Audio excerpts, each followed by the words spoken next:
Item ಯಾವುದೇ ಇರಲಿ try ಮಾಡಿ ಆಚಿ ಚಿಕನ್ ಮಸಾಲಾ. ಹಾವೇರಿಯ ರಟ್ಟಿಹಳ್ಳಿಗೆ ಬಿಜೆಪಿ ನಾಯಕರು ಭೇಟಿ ನೀಡಿದ್ದಾರೆ. ಮೃತ ಶಿವಾಜಿರಾವ್ ಮನೆಗೆ ಭೇಟಿ ನೀಡಿದಂತ ವಿಜಯೇಂದ್ರಗೆ ಸಂಸದ ಬೊಮ್ಮಾಯಿ ಸೇರಿದಂತೆ ಹಲವರು ಈ ಸಂದರ್ಭದಲ್ಲಿ ಸಾಥ್ ನೀಡಿದ್ದಾರೆ.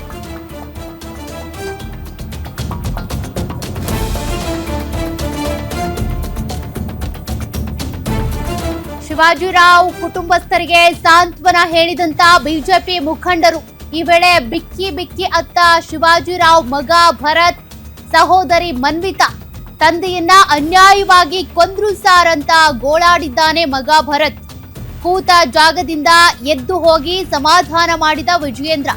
ನಿಮ್ಮ ಜೊತೆ ನಾವಿದ್ದೇವೆ ಅಂತ ಧೈರ್ಯ ತುಂಬಿದಂತ ಬಿಜೆಪಿ ನಾಯಕರು ಶಿವಾಜಿರಾವ್ ಕುಟುಂಬಸ್ಥರಿಗೆ 1 ಲಕ್ಷ ರೂಪಾಯಿ ಪರಿಹಾರ ನೀಡಿದ್ದಾರೆ. ವಿಜಯೇಂದ್ರ ಸರ್ಕಾರದ ವಿರುದ್ಧ ಬಿಜೆಪಿ ಮುಖಂಡರು ವಾಗ್ದಾಳಿ ನಡೆಸಿದ್ದಾರೆ.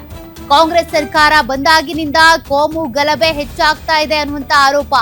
ತಾಕತ್ತಿದ್ರೆ ತಪ್ಪಿತಸ್ಥರ ವಿರುದ್ಧ ಕ್ರಮ ಕೈಗೊಳ್ಳಿ ಅಂತ ಬಿಜೆಪಿ ರಾಜ್ಯಾಧ್ಯಕ್ಷ ಬಿವೈ ವಿಜಯೇಂದ್ರ ಆಗ್ರಹಿಸಿದ್ದಾರೆ.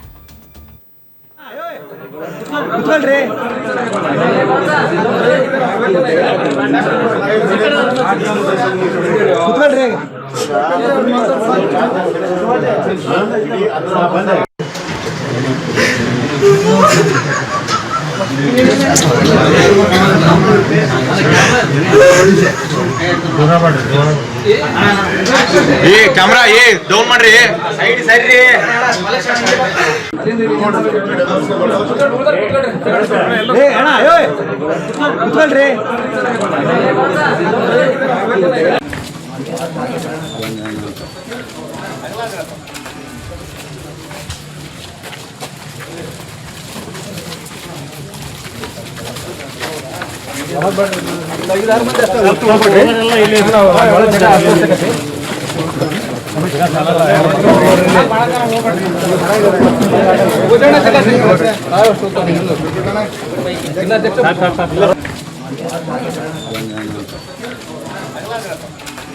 ₹100 ಕೊಟ್ಟು ₹500 ಕೊಟ್ಟಿದ್ದೇವೆ ಅಂತೇಳಿ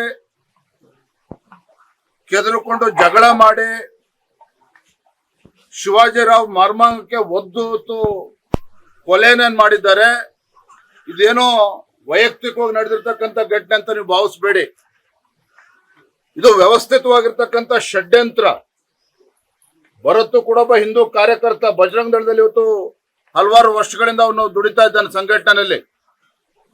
ಮತ್ತೆ ಇದು 3-4 ಬಾರಿ ಈ ರೀತಿ ಘಟನೆಗಳು ಅಂಗಡಿಗೆ ಬಂದು ನಡೆದಿರುವಂತದ್ದು, ಜಗಳ ಮಾಡುವಂಥದ್ದು ಎಲ್ಲವೂ ಕೂಡ ನಡೆದಿದ್ದಾವೆ, ಏಕಾಏಕಿ ಆಗಿರ್ತಕ್ಕಂಥದ್ದಲ್ಲ. ಹಾಗಾಗಿ ಇವತ್ತು ಇಂಥ ಗಂಭೀರವಾಗಿರ್ತಕ್ಕಂಥ ಘಟನೆ ನಡೆದಿದೆ.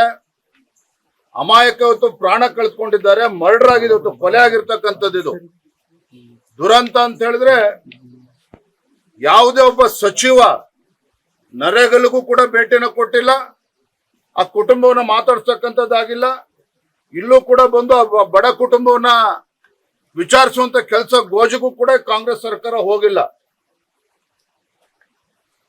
ಒಂದೇ ಮಾತಲ್ಲಿ ಹೇಳ್ಬೇಕು ಅಂತ ಹೇಳಿದ್ರೆ ನರಸತ್ತ ಕಾಂಗ್ರೆಸ್ ಸರ್ಕಾರ.